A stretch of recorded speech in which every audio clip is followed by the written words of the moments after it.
Okay, Councillor McCord, we're ready now. Okay, well, good evening, fellow councillors, and welcome to the first meeting of the West Northamptonshire Shadow Executive. Doing this by Zoom is becoming old hat now for all of us, but nonetheless, it's still a little bit strange to be holding meetings in this way. And who would have thought that our first meetings of the West Northants were going to be needed to be done in this particular way? And can I thank, before we go on, everyone who's helped with the technology and helped with getting us to this point across all of our councils in getting the technology rolled out. So each one we do, we tend to get better at it. So I'm hoping we'll have fewer and fewer issues as we go along. So first item on the agenda are apologies for non-attendance. Paul, do we have any? None received, Councillor McCord. Okay. Item 2, notifications to address the meeting. Paul? Okay, none received. Thank you. Item 3, declarations of interest from members and officers. Are there any member declarations of interest? And do our statutory officers have to declare an interest in the relevant item when we get to it? No, Lead, I don't believe they do. I think this is a public meeting and those statutory officers could attend or watch on Zoom if they wished. I wonder though if members did want to discuss anything in more detail, they might let the statutory officers know and we can leave at that point. But I think it's your call, Lead. Okay. Well, we'll see how we go, and I'm sure, you know, all the officers know if they think we're heading into territory that they're better out. I'm sure you will all just do what needs to be done. Announcements. I don't have any formal announcements, as I said, other than a word of thanks to everyone who's got us to this point thus far. It's quite useful as well at looking at the agenda, and particularly the task and finish groups. It just struck me as, you know, this is now the moment when it all becomes real. We together have the responsibility of making many of the decisions and getting the steer in order that in just under a year's time from now, we will be designing and setting up and letting run this new council. So as I said last week, we've one chance to get it right and we must not squander that chance. Can I ask if anybody wishes to speak, that they use the virtual raise your hand, and I will keep scouring the screen for that, and I'm sure I'll be assisted by Paul and the Democratic Services team, and can just remind everyone you should mute your microphones unless you're invited to speak. So item 5, joint implementation executive terms of reference. Andrew Huncan, can you introduce this? I can, yes, thank you, Chair. So this item sets out the terms of reference for the joint implementation executive. In May, that executive drafted its terms of reference, and Appendix 1 sets out the various roles and responsibilities. That sets out the purpose of the JIE, the role of the JIE, the membership and the support that the JIE will receive. It then goes on to set out a number of objectives, ways of working, frequency of meetings, and a comprehensive list there of responsibilities. So there are the terms of reference for the executive to consider. Thank you, Chair. They have been circulated.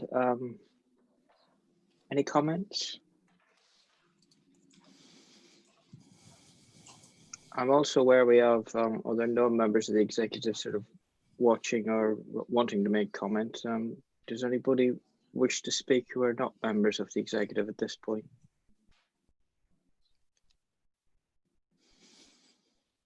No? So nobody's, so we're all content with the terms of reference for the joint implementation executive, in which instance I will propose from the chair that the shadow executive approves Appendix 1, the joint implementation executive terms of reference, roles and responsibilities. Anybody wish to second that? Adam was the first hand I saw go up. Yes, thank you, Chairman. More than happy to second these. Obviously, the terms of reference for my own task and finish group were circulated to me in advance of this meeting for me to look over and approve. I've looked through the rest of the terms of reference. I can't see any problems, and more than happy to second the proposal from you.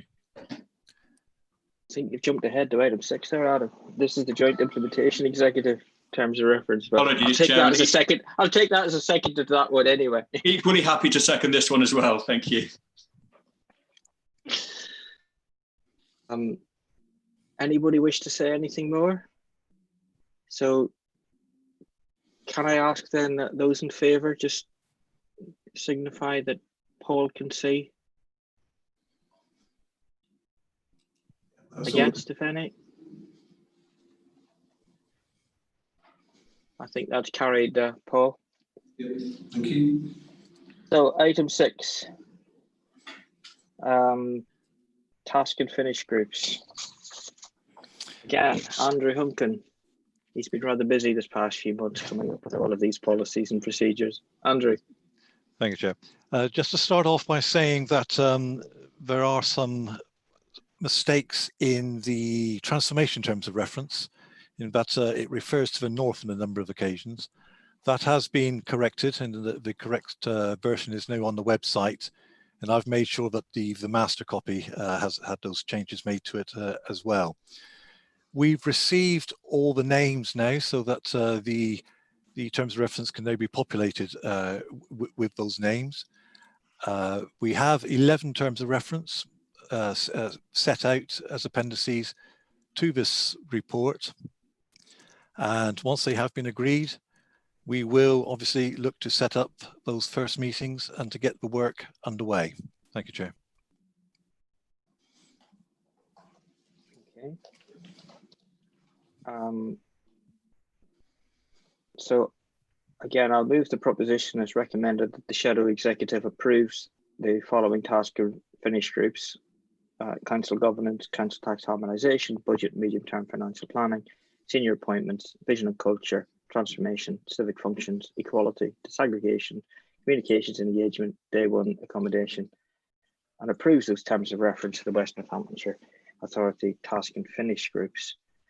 And now, sorry, does Phil want to second that or speak, or both? Both, okay. So I got a seconder in Phil Larratt. There's one that I would like to also mention. I've had a correspondence from various members of various, I think of all 3 of the districts and boroughs around environment working group. I think all 4 councils have environment working parties of various stripes, and we do need to do something on environment. So I'm going to ask Adam on the governance, and that as a matter of urgency, can you come back with a proposition as to whether it should be rolled into its own one, or sorry, whether it should be its own one, or picked up as something else, or picked up as part of scrutiny. But it certainly needs to be picked up that there is an environmental thread running through whatever we're doing. And I certainly have had correspondence from all 3 councils at least saying they wish to sit on it and do something on it. I can see Councillor Meredith, Councillor Baggett-Webb indicating, so we'll get to you. I do think that needs to be picked up. It's important that we do that, and I don't think we'll have any trouble whatsoever in populating it, given the number of people who've already expressed interest in joining a group that currently doesn't exist. So that's always a good sign. But where it goes might be needing to be subject to a little bit of debate. So Phil, do you want to speak now or come in later? Yeah, all I want to do, Chair, is to say I think this is a great piece of work with regard to the 2 terms of reference that I'm going to be responsible for. I think they're absolutely fine. I have discussed them with Andrew. I had a few queries. They've been addressed. An excellent set of terms of reference, so I'm very happy to second. And can I also echo what you've said about the environment, because like you, I've had people mention to me, what about the green agenda and climate emergency, etc., etc. And I think that's something that does need to run through the Constitution and in what we do. And I totally agree with your comments, Chair, as to how we take that we take that forward in some way or form, and that Adam's group looks at that as a matter of urgency. So I'm happy to second, Chair. Thank you to all those who had input to come up with these in a relatively short period of time, and happy to second, Chair. Thank you. Right, so before we take the comments from executive colleagues, Councillor Meredith and then Councillor Baggett-Webb. Thank you, Chair. I represent the Liberal Democrats, and we're not really 100% happy with the way the task and finish groups have been set up. The reason I'm saying that is because we have councillors with great lots of experience, and we have councillors who are actually serving something like 20 years as a councillor, and they have been left off of the task and finish group. And we think that the expertise of these people will be lost because their names was not included on the task and finish group. And I don't think, Chair, that this is really on. We need experience. We need people with vast experience, and some of our councillors have got that experience, and we feel quite annoyed that some of us people have been left off these task and finish groups. And I hope, Chair, I'll wind up, I hope that this executive will take my points on board and rectify the mistake that has been made. Thank you.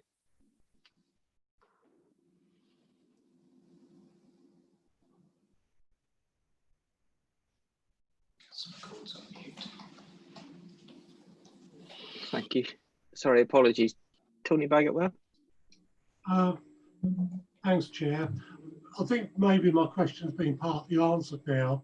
But when we were asked to look at different groups, and when you put the announcement out here, it mentioned property assets. So I was slightly confused when I saw the terms of references. It was accommodation, and I didn't realise it was the same thing. I think that's now been clarified. But I guess I was looking for a bit more guidance on what the expected outcome was and the scope. Is it purely to do with where meetings take place, or is it to do with all property assets that are currently floating around with all the different districts, boroughs and county?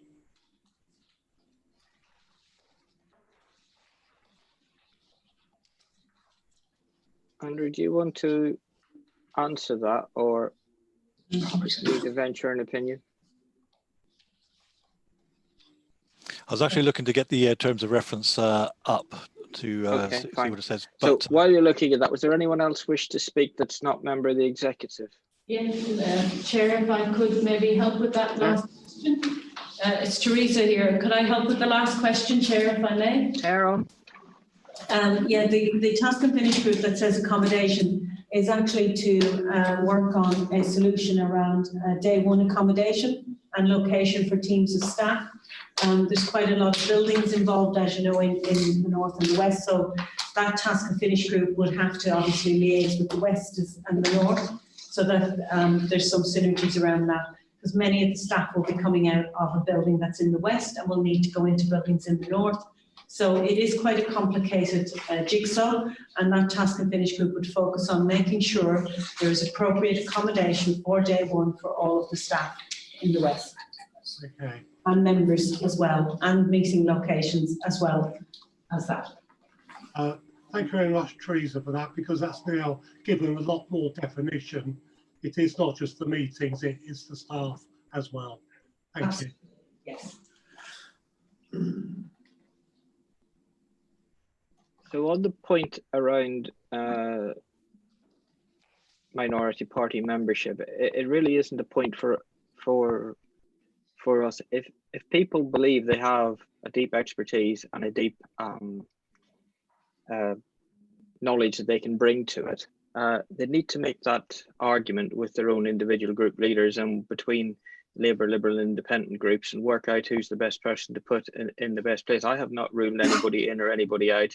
I have appointed my own group side. These groups are all politically balanced, which is over and above what statute actually requires us to do. So I think we're doing everything that we possibly can do to ensure that there is a good balance. And if somebody has got a burning desire, it's not me they've got to convince, it's their own group leaders. And if they can't do that, then maybe their depth of expertise isn't as valued by their own side as they would wish to think. So I saw Councillor Goulby wanted to speak. Matt. Yeah, thank you, Chair. Can you pick me up okay from here? Yeah, I can hear you. Okay. Yeah, I just wanted to comment that I think this is a good piece of work in terms of collection of terms of reference, and my particular one, the transformation working group, I think is a good piece of work in its own right. I think it's based on some good sound principles and looks to achieve exactly what we know we've got to set out and work hard to get done before the 1st of April. And you know, I think it reads as quite an exciting document that should help us pave the way to get to the 1st of April. But what it does do to me is highlight the enormous amount of work that we've got between us. You know, coupled with all the other massive areas that we've got to achieve and work on as soon as we can. And frankly, I want to get on with it as soon as we possibly can and crack on basically. But just to say, yeah, I'm looking forward to getting on with it and you know, really contributing to the future of what we're all trying to achieve collectively. Thank you, Chair. Thank you. Adam? Thank you, Chairman. Yeah, I just wanted to make a very brief comment about the environmental question that you raised earlier. Just to say, I'm more than happy to consider that as a matter of urgency, and maybe if we have a brief discussion offline, just to consider the best way forward in terms of how to approach that, whether it's at the very first meeting of the task finish group or whether we find another way to broach the question even earlier than that. I'm happy to do whatever's necessary to get that done ASAP. Great.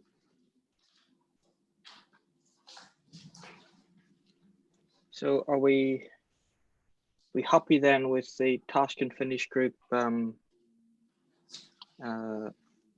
proposals? Chair, if I may, it would appear that Councillor Roy has her hand up. Okay, Councillor Roy, sorry. Thank you, Councillor McCord. I actually wasn't going to speak until you gave your response, so I just wanted to reiterate the leader's request at the shadow meeting that we had last week, that we operate in a more collegiate manner, so that, well, as collegiate manner as we can. I'm not arguing for any extra positions. The point around political balance is well made. However, we do have a lot of expertise, and the political landscape changes quickly. Therefore, I would be hoping that you would be picking up expertise for the benefit of the council and the people we serve, it in kind of creative manner in which to kind of make designations. That's all I wanted to say. Thank you. Thank you. So I have moved the recommendation that we approve the setting up the task and finish groups and the terms of reference. Are we all agreed? Those in favour? Any against? That is carried. Thank you. Item 7, update and recruitment of senior officers. Marie. Thank you, Chair. Hopefully everyone can Hear me, and good evening, councillors. As the item suggests, it's a short update for members on progress really and next steps on the statutory officer permanent recruitment campaign, which I'm pleased to say, having worked closely with leaders and with Penna the last few weeks, is underway. I'm hoping that members may have seen the microsite where the positions are advertised, which is the go-to portal really for prospective candidates, where they can find out more about the new authority and also apply, more importantly. And also hoping you may have seen the two-page spread in the MJ, which featured a rather eye-catching belly band also that was launched. Both launch dates were on the 28th of May. So in terms of the statutories that are being advertised, just as a reminder, for both in the North and the West, the roles that are advertised are the Chief Executive Position Service, the Director for Finance, also as a Section 151 officer, the Director for Legal and Democratic Services, or the Monitoring Officer, and finally, the Director for Adult Social Services. We also have a shared role being advertised that will sit across both councils, that's the Director for Children's Services. And just to share that before the adverts went live, Councillor McCord did actually write to the current incumbents across the districts, the boroughs and the county council to say that the adverts were about to go live, but more importantly, encourage those incumbents to apply for the roles and to consider their positive future with the unitaries as we move forward. In liaison with Penna, we've also mapped out with leaders a high-level timetable, and that's really will be to work with the task and finish group, of which I'm pleased to say our first meeting is tomorrow with the senior appointments and finish group, to work with that group to finalise those timescales and to also make sure that we have a robust process and that we're comfortable with that process in terms of what that will look like for long listing, short candidates, stakeholder involvement. So we've got our first meeting tomorrow and we have to address those points tomorrow in terms of next step, and we will be able to report back on those clearly. And finally, just aside from Penna will be providing more detailed report of the interest in our permanent roles, and in terms of it's and this in the websites and the candidates that have obviously expressed an interest, and we'll get a report on those. Sort of high level kind of feeling is actually COVID, which was one of our concerns, has not put candidates off. Asking and inquiring about the role doesn't seem to have heard those prospective dates, thinking that a move would be ordered at this time. So good news, because the signs are that there's a lot of interest for all of the role, and COVID hasn't necessarily put people off, as we wanted to keep under review. So thank you, Chair. Okay, thank you, Ree. And I'm pleased that you mentioned the fact that I myself and I think Russell Roberts also wrote to everyone in the North along similar lines. And if any of our senior officers are watching this on YouTube, with that, I repeat that, please, we wish to encourage you all to apply for any of these senior roles. And if you need any help and assistance to get interview ready, I'm sure we can do something on that as well in order to give everyone the best chance possible. Colleagues on the colleagues who are not on the executive, have you anything to say on these items? Because I really want to get those and then we can respond to them. Councillor Meredith. Thank you once again, Chair. We carried out a similar exercise on Northampton Borough Council when we interviewed the Chief Executive. And I'd just like to make a couple of comments, please, because I think it's quite important. I think the vast majority of people, when you come to decide on your shortlist, that they will be invited, all councillors on the Shadow Authority will be invited to come and talk to the candidates, and also to give their opinions to what they think. And the other thing I think, which was a very good exercise, and I think Jonathan, Councillor Jonathan Nunn will know this, is that we got the candidates to come into the different areas to have a look to see where what they would actually be represented, and that was quite a unique thing to do, and it worked out very well. So can you consider that my comments, and I think when the final shortlist is get out, a lot of councillors on the Shadow Authority would be quite pleased to come to meet the shortlisted candidates. Thank you, Chair. Anyone else? Yeah, I'll just, sorry, and Jonah Roy. Thank you for the work on this, and also on behalf of the Labour Group, just to give our thanks to officers in the existing authorities and those positions who are considering going for these roles, and to wish them the best of luck. Okay. So I saw Jonathan's hand go up. Do you want to speak, Jonathan? Only just to thank Councillor Meredith for his comments, and to say, you may have said this perhaps intended to anyway, Ian, but a similar process is recommended to see that interaction between candidates, and we certainly wouldn't have appointed anybody in Northampton without them passing the Meredith test, and I'm sure that will continue similarly here. Yeah, I'm not against it. I'm just wondering about the practicalities of it and where we're going to be in lockdown and having to have meetings of people and 130 people in a room. And if they have to be socially distanced, we might have to hire the Saints or something. Yeah, I did forget that point, and that is a good point you made there, Chair. It may not be appropriate to have that, but I'm hoping by the time we interview the candidates, the lockdown will be finished, hopefully.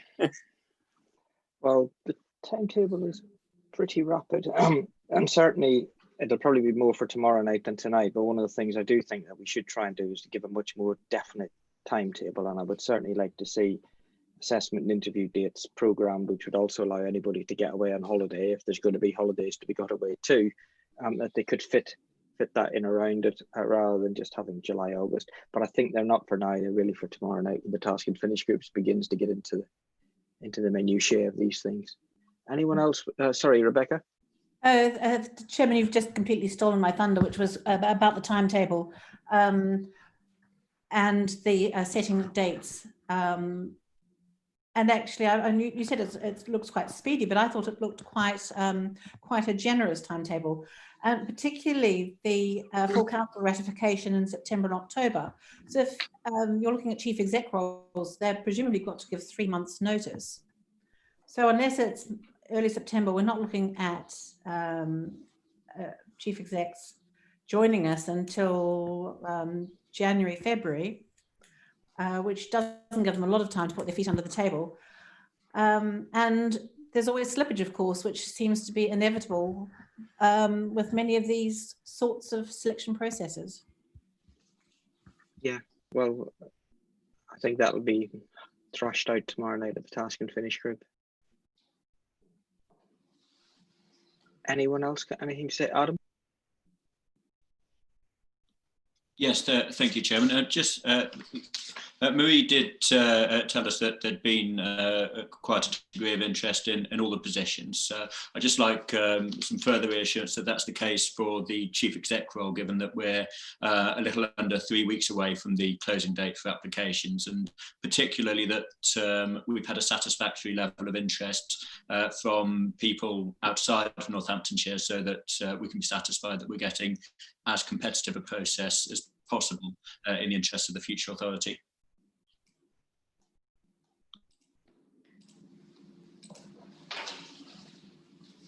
Do we need to go into an update at this point. I'm just concerned about preserving the integrity of the process, but I'll take advice from Marie on this. Chair, could I just make one comment, if I may? In terms of timing of appointment of chief execs, just to be clear, the expectation is that the permanent chief execs would take up roles in November of this year, assuming they have a 3-month notice period. So that would give them 4 months, 5 months before go live to get a good handover and a good understanding of the new authorities. So the expectation is they would be in post from around November. Chair, if I may, I think the statutory officers will leave the meeting for a short period if you'd like to take some advice from Marie, if that's in order with you.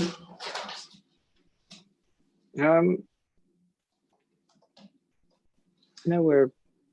If I may add, Chair, just in answer or response to LeBrown, we haven't got the more detailed breakdown yet. We're expecting that, and we will obviously look to see what we're able to share without, as Councillor McCord said, you know, obviously have to bear in mind the integrity of the process as well. But clearly we can give you an indication to reassure you about the level of interest, like you say. So we should be able to give you that reassurance. Okay.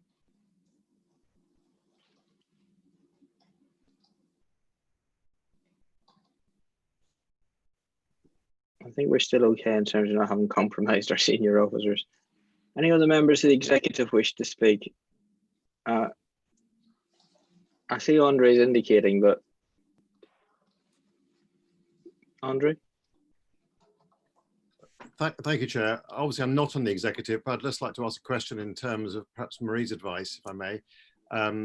In terms of the senior officers, and in fact all officers who will not be joining either the West or the North authorities, what is the position there? Are they being made officially redundant? And in that case, what terms are being used, please? I think on a high level, obviously bearing in mind, the integrity of the process, we are following a TUPE process, and that has been clearly advised from central government. We have asked for advice, which effectively means, albeit we are have a duty to advertise the chief exec role, other officers would transfer to the new authorities, which is probably, you know, all I can probably advise at the moment. And we are working through, obviously, with those statutory officers that could potentially be impacted, what that would look like. But the legislation requires the transfer of current incumbents to the new organisation, and then it would be following a due process, depending on who gains roles, etc. Okay. Okay, thank you. As a follow-up, Ian, if I just ask a question then, from a corporate memory perspective, quite clearly we have some excellent senior officers within all organisations, but quite clearly it's a fragile time in terms of the next 12 months. Yes. Are we taking on board notice periods effectively, or I appreciate we're going out to senior officers at the moment, but clearly there are many other officers, and this is a wider question, that it will affect the entire strengths of all organisations if some candidates are not successful. How have we taken that on board? And are we, or is that too soon in the process, are we considering at what stage we do give notice to people that they have or have not been successful for positions that they have applied for?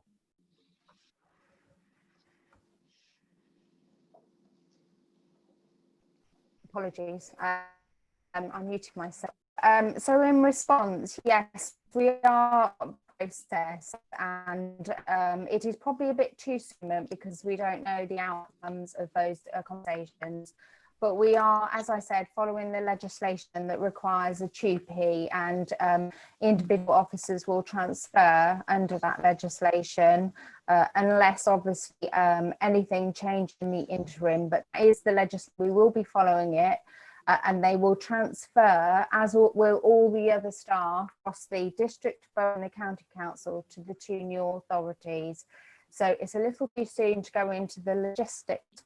We and of course all current statutory officers are able to apply for those roles, but we don't need to come, as we said. So the opportunity, and hopefully they will take that opportunity, as Councillor McCord has written to them, to encourage that as well, and to keep, because we do have, you're absolutely right, some very skilled senior officers, and I think, you know, we would very much encourage them to apply for those roles. Thank you. Okay, so no other members of the executive wishing to speak? In which instance I'll propose that the executive notes the progress made and the next steps with recruitment to the permanent roles. Are we agreed? Agreed. Any against? Thank you. Item 8, exempt items not have been notified, and I've had no requests for any urgent items. So I thank all members and officers for their attendance, and I declare the meeting closed at 18:38. Thank you. Chair, before you close the meeting, can I just say thank you to you for letting the non-executive councillors speak? It's very, very useful. Thank you. Okay, and I think too, what I would like to try and do is allow that and then have a discussion instead of having it as a free-for-all, so we can allow non-executive members to speak, and which allows executive colleagues to take all those views into consideration instead of you know, just doing it. But I don't particularly want to get into a free-flowing debate going forward, but we're all in the learning phase, so hopefully next meeting, which I don't think is going to be that far away, we'll make some more progress. So thank you all for your time tonight, and I'll see some of my colleagues again tomorrow. Thank you.